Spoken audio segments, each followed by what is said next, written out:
아시아나항공의 이른바 기내식 대란 계속해서 이어지고 있죠. 이런 가운데 어제 박삼구 회장이 기자회견을 열었습니다. 고개를 숙이면서 사죄의 뜻을 밝혔는데요. 하지만 쉽게 진화가 되지 않는 모습입니다. 네, 기내식 공급 정상화도 쉽지 않은 데다 고객들의 원성과 분노를 직면해야 하는 직원들의 내부 고발까지 이어지면서 아시아나항공은 그야말로 사면 초과에 놓인 상황이죠. 네, 양대 국적 항공사인 대한항공, 아시아나항공이 약속이나 한 듯 비슷한 논란을 낳고 있습니다. 그렇다 보니까 이 국적 항공사의 경영 방식 이대로 좋은가 하는 물음이 절로 나올 수밖에 없습니다. 네, 대한항공과 아시아나항공 두 국적 항공사의 최근 논란들 종합적으로 진단해 보도록 하죠. 법무법인 이경의 최진영 변호사입니다. 어서 오세요. 네, 안녕하십니까. 안녕하십니까. 어제 박상구 회장 기자회견 열어서 사과를 했습니다. 어떤 내용이었습니까? 그렇습니다. 어제 오후 5시에 광화문에 있는 아시아나 본사에서 박상구 회장이 대국민 사과를 했습니다.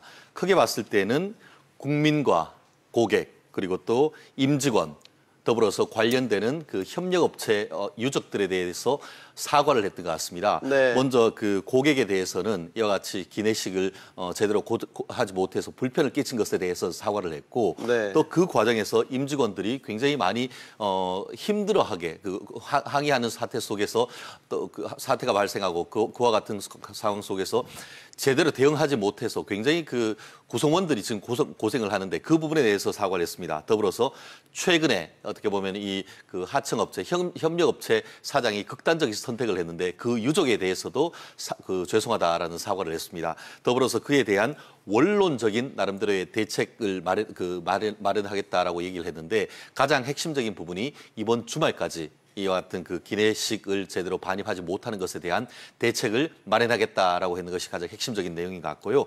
그 이후에 여러 가지 기자들의 질의응답이 있었는데 네. 그 속에서 나름대로 답변을 했습니다만 오히려 그것이 논란을 부추기는 그런 것이어서 과연 제대로 된 사과 기자회견이냐에 대한 후문이 적지 않은 것 같습니다.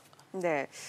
일단 뭐 그 사과 내용을 보게 되면은 준비가 부족했다. 또 유명을 달리한 협력사 대표 유가족에게 사과를 전한다. 자, 뭐 대한항공과 좀 비교를 해보자면 나름 좀 구체적이었다 이런 얘기도 나오는 것 같아요. 이 부분에 있어 가지고는 뭐 대한항공 같은 경우에는 구체적인 형사 책임이 문제가 되는 거다 보니까 형사 책임에 대해서 말을 많이 할 경우에는 그 자체가 논란이 될 수 있죠. 그러다 보니까 그 수사기관에 출석을 하면서 그냥 국민들에게 죄송합니다.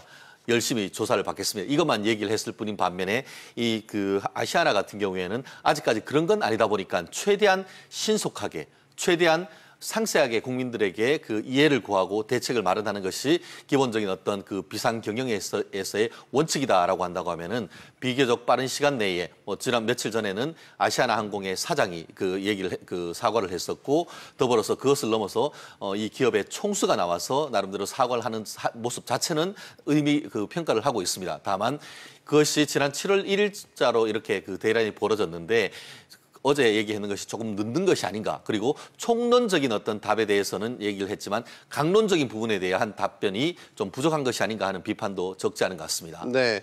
지금 뭐 정상화를 이제 빠른 시일 안에 하겠다고 밝혔는데 어제 저희가 또 그 아시아나항공 기장 출신 뭐 전문가와 통화도 해봤지만 이게 단기간에 정상화되기는 어렵다라고 보고 있거든요. 그렇습니다. 한마디로 너무 빨리 사태를 해결하려다가 미봉책에 그치는 것이 아닌가. 미봉책이 되면 뭐 어떻게 되겠습니까? 결국 다시 재발할 수밖에 없는 그런 상황이기 때문에 네. 원인에 대한 확실한 진단에 따라서 발본색원적인 어떤 대책이 나와야 되는데 어쨌든 간에 아시아나 항공을 이용하는 분들의 불편을 줄이기 위해서 이번 주말까지는 문제를 해결할 수 있겠다라고 했습니다. 하지만 과연 어떻게 그 문제를 해결할 수 있을까에 대한 질문에 뚜렷한 대답을 내어놓지 못하는 것도 사실인 것 같고요. 더불어서 그 항공 기내식 전문가들 입장 같은 경우에는 관련해서 지금 이와 같은 그 아시아나 항공 같은 경우에는 적게는 2만 5천 인분, 많게는 한 3만 인분까지 제공을 해야 되는데 네. 지금 있는 중소업체만 가지고는 과연 이번 주말까지 그 정도 되는 어떤 그 물량을 공급할 수가 있는지 안정적인 공급이 앞으로도 가능할지에 대해서 상당 부분 의문을 제기하는 입장이 적지 않은 것 같습니다. 네. 그래서 그 이전에 그 업체 루프탄자 항공 계열사 업체 있잖아요. 그쪽하고 다시 이렇게 계약을 해야 되는 거 아니냐라는 얘기도 있고 또 사실 대한항공 측에서는 지원 의사를 밝혔는데 아시아나항공 측에서 답을 안 줬단 말이죠. 그렇습니다. 처음 이 부분에 대해서는 좀 서로 그 대한항공과 아시아나 사이에 약간 그 주장하는 바가 조금 다른 것 같습니다. 처음에 그 얘기가 나왔을 때는 네. 아시아나항공 측에서 요청을 했는데 대한항공 측에서 거부를 했는 취지로 얘기를 했는 반면에 대한항공 같은 경우에는 오늘 보도를 보면은 우리가 적극적으로 돕겠다라고 얘기를 해서 어떤 얘기가 맞는지가 지금 좀 논란이 되는 입장인 것이고 더불어서 말씀하신 것처럼 예전에 루프한자 계열로서 이 그 아시아나항공의 기내식을 공급하는 업체 같은 경우에는 이 새로운 업체가 들어오는 과정에서 밀려났는 그런 상황 아니겠습니까? 그래서 단기간 어떤 계약을 하는 과정 속에서 좀 그 계약이 조건이나 이런 부분이 좀 맞질 않아서 그 부분에 대해서도 공급이 제대로 이루어지지 않는 그런 상황인데 결국 그 가운데서 녹아나고 힘드는 것은 고객들과 임직원, 특히 스튜어디스 아니겠습니까? 이 그 경영진 차원에서 좀 더 통 큰 결단을 내려서 이 문제에 대해서 신속한 그 결정을 내리는 것이 굉장히 필요한 것이 아닌가 봅니다. 그 결과가 나오기 전에 기내식 대란이라는 결과로 이제 이어졌지만 그 전에 원인을 찾아보자면 기내식 선정 과정에서 지금 문제가 있었잖아요. 그러니까 뭐 예를 들어서 지주회사에 투자를 해달라든지 아니면 이제 바뀐 업체에 뭐 불공정한 내용들, 계약 내용들이 들어가 있는 부분 이런 부분들이 논란이 붙고 있어서 지금 공정위도 조사 중이지만 나중에 이게 검찰 수사 의뢰까지도 이어질 수 있는 상황이 그럴 가능성도 없지 않죠. 없지 특히 않아요? 이번 정권 같은 경우에는 기업의 갑질에 대해서 현미경 수사를 하려고 있고 공정거래 어떻게 보면 새로운 어떤 그 경제를 추구하는 그런 입장 속에서 네. 지금까지는 대한항공에서 그와 같은 문제가 벌어졌다. 대한항공의 어떤 사주들이 어떤 그 직원에 대한 개인적인 어떤 비리 차원에서 일이 벌어졌다라고 한다고 하면은 네. 오히려 아시아나항공 같은 경우에는 거래 관계에서의 갑질 문제가 벌어졌지 않습니까? 네. 특히 그 과정에서 지난주 초 같은 경우에는 말씀드린 대로 이 그 임시적으로 어떻게 보면 이 협력업체가 3,000인분 정도 할 수 있는 업체가 25,000분, 10배에 가량 어떤 물량의 부담이 있으면서 그 가운데 결국 밤샘 작업을 하다가 극단적인 어떤 선택을 했는 부분이 있는데 그분이 남긴 얘기에 따르면은 이게 뭐 한 30분만 늦어도 공급하던 그 물품 대금을 절반으로 깎아버린다. 이런 여러 가지 불공정 계약 한마디로 이 공정거래법 위반 사건에 대한 의혹이 벌어진 상태 아니겠습니까? 네. 그렇다고 한다고 하면은 단기적으로는 이 부분에 대한 물품 공급을 늘리는 방법을 해야 되는 것입니다만 네. 원칙적으로 지금까지 그 기내식 업체에 대해서 아시아나가 갑중의 갑으로서 하청 업체에 대해서 어떤 그 부당한 행위를 했는 것이 아닌가에 대한 조사가 불가피하고 그 부분에 대해서는 지금 이 공정거래의 조사할 결과 만약에 공정거래법 위반이 발견될 경우에는 그것이 단순히 공정거래위원회의 행정처분을 넘어서 형사처분으로 넘어갈 수 있는 부분이기 때문에 아시아나항공의 운행상의 어떤 법적 그 위험이 지금 높아지고 있는 그런 상황이 아닌가 봅니다. 네. 지금 말씀해주신 그 불공정 거래 행위가 지금 드러날 수도 있다는 말씀 주셨는데 이 부분에 대해서 사실 기내식 대란 사태가 지금 그래서 이제 오너가의 갑질 행태다라고까지 지금 인식이 되는 것 같아요. 지금 직원들도 이제 대규모 거리 집회를 계획하고 있는 상황이고 이렇게 되면은 대한항공 때처럼 내부 고발 가능성도 좀 있지 않을까라는 생각도 들고요. 굉장히 높아졌다고 보죠. 실질적으로 이제 SNS에서 오픈 대화방을 했었는데 오픈 대화방이 참가할 수 있는 사람이 1,000명이 한정된다고 합니다. 그런데 1,000명이 금세 채워졌고 또 1,000명을 세울 수 있는 제2 오픈 대화방이 했는데 거기도 거의 사람들이 금방 찼다고 할 정도라고 한다고 하면은 그만큼 이와 같은 아시아나 항공 내에서의 이 임직원들이 지금 이 사주에 대한 불만이 굉장히 많았다라고 볼 수밖에 없는 것 같은데요. 그리고 또한 이번 기내식 대란 사태를 거치면서 기내에서 이 고객들이 굉장히 어떤 항의가 있었고 그것을 대응하는 과정에서 정말 최말단에 있는 기내에서 서빙하시는 스튜어디스들이 굉장히 애를 먹고 있는 얘기를 나오고 있는데요.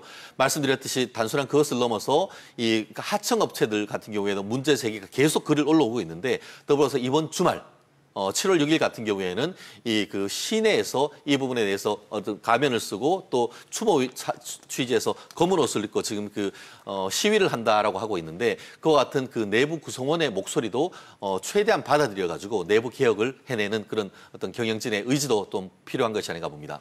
네. 소송 가능성 이야기를 좀 할게요. 지금 기내식 대란으로 피해를 입은 지금 고객들이 상당히 많지 않습니까? 이분들이 입은 피해에 대한 소송 가능성 또 하나 지금 이게 이제 결과로 대란으로 나타났지만 이 원인을 따져본다면 박상구 회장이 그룹 지배력 강화를 위해서 무리한 투자를 단행했다라는 게 이제 원인으로 하나 작용했다. 논란이 분명히 있죠. 그렇다면 지금 결과로 본다면 글쎄요. 주가 하락 같은 손해를 입었다고 주장할 투자자들이요. 그럼 이런 측면에서 또 손해배상 소송 가능성. 그렇습니다. 말씀하신 질문은 두 개로 나눌 수가 있겠죠. 네. 직접적으로 이 아시아나의 항공권을 끊어서 여행했던 사람들의 피해와 관련되는 손해배상 소송이 가능할 수가 있겠고 네. 더불어서 주주로서 이 오너 리스크 내지 운영상의 어떻게 보면 불법 행위 내지 이와 같은 비상 상황을 제대로 하지 못한 것에 대한 이 이사들에 대한 책임 더불어서 이 주가가 하락에 따르는 이 대주주에 대한 손해배상 책임 이 부분을 얘기할 수가 있을 것 같은데 네. 먼저 지금 고객들의 손해 같은 경우에는 지금 그것을 이제 나름대로 이제 배상하는 취지에서 기내에서 이용할 수 있는 식사 10,000원 상당의 쿠폰 더불어서 이 거리에 따라서 기내에 면세품을 구매할 수 있는 $30 내지 $40 정도 되는 우리나라 돈으로 한 35,000원 내지 45,000원 정도 되는 이제 쿠폰을 지금 지급을 했는데 네. 과연 그 정도로 해서 어떤 충분한 이 손해배상이 이루어졌는지에 대해서는 굉장히 논란이 있을 수가 있고 더불어서 지금 아까 말씀드린 임직원들의 어떤 카톡방에도 보면은 경우에 따라서 이제 특정한 어떤 질환을 가지신 분들 같은 경우에는 한 10시간, 15시간 제대로 식품을 섭취하지 못할 경우에 따라서는 쇼크도 올 수 있는 그런 상황이 있다고 한다고 하면은 네. 결국 그런 부분에 대해서 이 고객에 따라서 추가적인 손해배상이 이뤄질 가능성도 집단 소송 형태로 나올 가능성도 여전히 남아 있다라고 볼 수 있고 네. 더불어서 지금 주주에 투자를 했는데 주가가 하락을 인한 손해 그리고 또 이 본인들의 경영권 방어를 위해서 대주주가 무리하게 투자를 하는 과정에서 이런 일이 벌어졌다고 한다고 하면은 결국 현지 경영진에 대한 어떤 책임을 묻는 소송 그런 부분도 어떻게 보면 경제 정의 실현 차원에서 어떤 대표적인 소송이 특히 시민 단체를 위주로 해서 제기될 가능성도 배제하지 못할 것 같습니다. 네. 자, 지금 두 국적 항공사가 여러 이슈에 휩싸여 있는 상황에서 대한항공도 지금 발등에 떨어진 불이 만만치 않은 게 조양호 회장 구속영장 오늘 실질 심사가 있지 않습니까? 어떻게 보십니까? 그렇습니다. 지금 조양호 회장 일가에 대해서 한 사람 한 사람에 대해서 거의 지금 구속영장이 청구를 되고 있는데 네. 그 정점으로 오늘 10시 반에 남부지방법원에서 이 영장 실질 심사가 이루어지고 있습니다. 그런데 지금 적어도 검찰이 영장에 기재된 범죄 사실이 정말 실체적 진실로 밝혀질 경우에는 구속영장이 발부될 가능성이 매우 높습니다. 왜냐하면은 이 배임 횡령 그리고 사기 금액이 수백억대로 높고 더불어서 이거 보면은 국제조세 조정에 관한 법률 같은 경우에도 법정형이 굉장히 세기 때문에 범죄 사실에 대한 입증이 있을 경우에는 설령 이 조 회장이 우리나라 나이로 이제 70세 고령이고 또 대기업의 어떤 총수이긴 하지만 어떻게 보면은 증거인멸의 우려가 있거나 아니면은 도주의 우려가 있다라고 해서 영장이 발부될 가능성을 배제하지 못합니다. 하지만 지금 보통 항상 이제 배임이나 횡령 같은 경우에는 법리적으로 굉장히 다툴 수 있는 여지가 굉장히 큽니다. 네. 그러다 보니까 여전히 조 회장 같은 경우에는 지난 주에 정말 밤샘 조사를 받으면서 범죄 사실에 대해서 다 부인했다고 했지 않습니까? 그래서 이와 같이 조 회장이 범죄 사실을 부인함에도 불구하고 객관적 물증으로 통해서 얼만큼 범죄를 소명했는지 그 부분이 앞으로의 어떤 오늘 구속영장 실질심사에서 영장이 발부되는지 여부에 대한 관건일 것으로 저는 예측을 합니다. 어제 같은 경우는 대한항공 노조가 이제 조양호 회장 부자를 상표권 관련해서 또 고발장 제출했단 말이지. 이 부분도 좀 설명을 해주시겠어요? 그렇습니다. 실제로 이제 상표권 같은 경우에는 보통 이제 대한항공 이런 부분을 원래 회사가 관리를 해야 되는데 그것을 어떻게 하냐면은 상표권을 등록할 때 대주주 일가들의 어떤 명의로 해서 상표권을 등록합니다. 그래 놓고 그것을 회사에서 빌려서 사용해서 거기에 대한 라이센스 비용을 받는 형식으로 하는데 네. 이번에도 이게 대한항공도 그렇게 했다는 것이죠. 대표적인 케이스가 예전에 유병헌 일가의 세월호 사건에 있어서의 대표적으로 보면은 그때 유병헌 씨 일가가 대부분 이제 회사에 이 상표권을 가지고 있으면서 그것을 네. 굉장히 거의 상표권에 대한 사용료를 해서 그때 유죄가 받은 것으로 알고 있는데 네. 거의 이와 같은 우리나라의 대표적인 항공사에서 이런 일이 벌어졌다는 점에서 어떤 단순한 최종적인 어떤 형법적인 책임은 좀 물어봐야 되겠습니다만 도덕적 비난에서 벗어나기는 어렵지 않은가 생각을 합니다. 네. 자, 이제 만약 오늘 조양호 회장의 구속영장이 기각이 된다라고 하면은 사실상 검찰이 이 한진 일가의 그 많은 혐의 중에서 어느 것도 하나 실질적인 처벌로 이어지게 하지 못했다. 이런 비난도 피할 수 없을 것 같다는 생각이 들거든요. 그렇습니다. 어떻게 보면 용두삼이 정말 태산이 흔들렸는데 거기에 나오는 것은 쥐 한 마리가 아니었냐 할 정도의 어떤 비판이 있는 것이 사실 아니겠습니까? 이명희 전 이사장을 비롯해서 조현민 씨 구속영장도 수차례 청구를 했지만 전부 기각됐는데 네. 그 기각 사유가 뭐라고 항상 얘기를 하고 있냐면은 범죄 혐의를 다툼의 여지가 있다라고 얘기했다는 겁니다. 네. 무슨 말이냐 하면은 현재 있는 조사를 했는 걸 기준으로 해서 재판에 넘길 경우에는 무죄가 나올 가능성이 있다라는 취지로 얘기를 한 것이죠. 네. 결국 언론에 많은 사실을 수사기관에서 흘렸지만 제대로 수사 결과를 가지고 오지 못했다는 것인데 만약에 조양호 회장에 대해서까지 영장이 기각되고 그 영장 기각 사실이 범죄 혐의에 대해서 다툼의 여지가 있다. 이렇게 될 경우에는 오히려 수사기관에 대한 역풍이 불 가능성도 있기 때문에 오늘 아마 검찰 같은 경우에도 어떻게 보면은 본인들의 어떤 명운을 걸고 지금 영장실질심사에 나올 가능성이 높은데 아마 빠르면은 오늘 밤 늦게나 결과가 나올 것 같은데 검찰로서도 아주 긴장하는 그런 모습이 역력한 것 같습니다. 알겠습니다. 최진영 변호사였습니다. 고맙습니다. 잘 들었습니다.